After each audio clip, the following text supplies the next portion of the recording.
Papá. Papá. Yo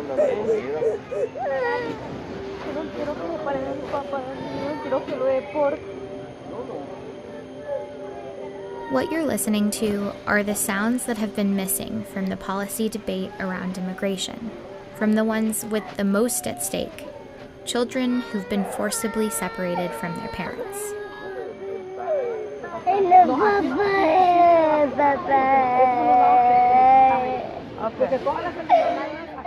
It's a recording that was made from inside of a Border Patrol facility of children who have been separated recently from their parents after having crossed the border without documents into the United States. That's Ginger Thompson, the ProPublica reporter who obtained this secretly recorded clip from a Texas civil rights attorney.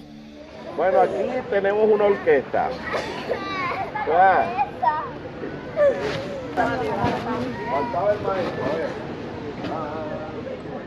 They were between the ages of 4 and 10. All of the children on this recording are from Central American countries. ¿De dónde son ustedes? ¿Y tú? Guatemala. No llores. Vas a llegar con... Mira, ella te va a explicar y te va a ayudar. ¿Cierto? There's a 6-year-old Salvadoran girl on the clip. Her name is Alison Jimena Valencia Madrid. She was just finishing kindergarten back in El Salvador. Her mother decided to flee gang violence. She has family in the United States. In this tape, she is distraught and asks authorities to let her make a phone call. And she wants to call her aunt. Pues ahorita ella te ayuda para que hable. Cálmate nada más. No, papá. Voy por aquí, niña. No, papá. Tengo el número yo de memoria 34.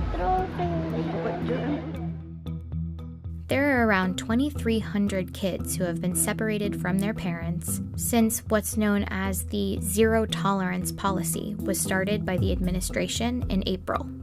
The zero tolerance policy calls for all people who illegally cross the border, even if they're crossing for the first time, to be criminally prosecuted, and that their children, or any children that they brought with them, will be separated during that time. They're being held initially in these Border Patrol facilities, but then they move into facilities that are controlled by Health and Human Services. The United States will not be a migrant camp.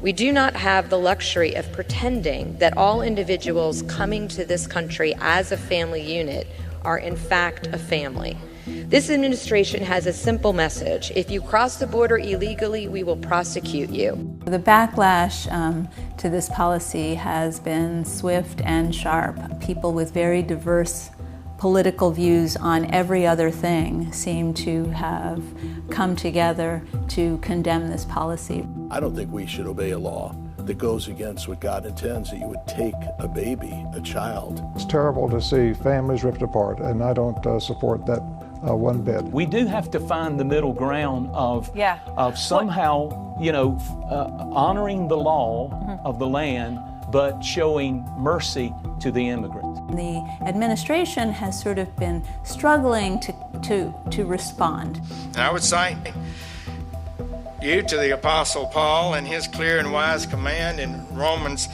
13 to obey the laws of the government. It is very biblical to enforce the law. That is actually repeated a number of times throughout the Bible. Have you heard the audio clip of these children wailing that just came out today? I have not seen something that came out today, but I have been to detention centers. And again, I would reference you to our standards. The image of this country that you want out there, children? The image that I want of this country is an immigration system that secures our borders and upholds our humanitarian ideals. Congress needs to fix it. We're not the ones responsible for creating this problem. We've inherited it, but we're actually the first administration stepping up and trying to fix it. The Trump administration blames the previous administration for this policy, but the Obama administration did conduct a record number of deportations, but that administration did not prosecute people criminally for crossing the border for the first time, nor did it separate children from their parents at the time of the crossing. Facing the backlash, the administration opened up tightly controlled tours of the facilities.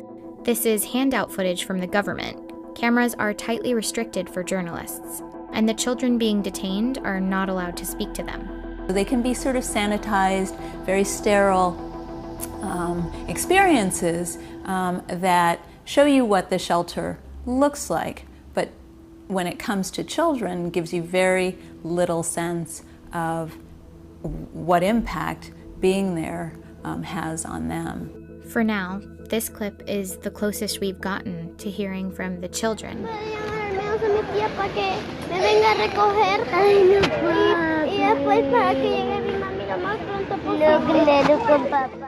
The Salvadoran girl who asked for the phone call with her aunt actually got that phone call. I dialed that number as well and was able to speak to the aunt. You know, the aunt was devastated by this phone call and said to me, you know, can you imagine getting a phone call from your 6-year-old niece who is screaming into the phone and saying, you know, please, Auntie, please, I'll behave myself. Just come get me out of here because I'm alone. I love Papa. I love Papa.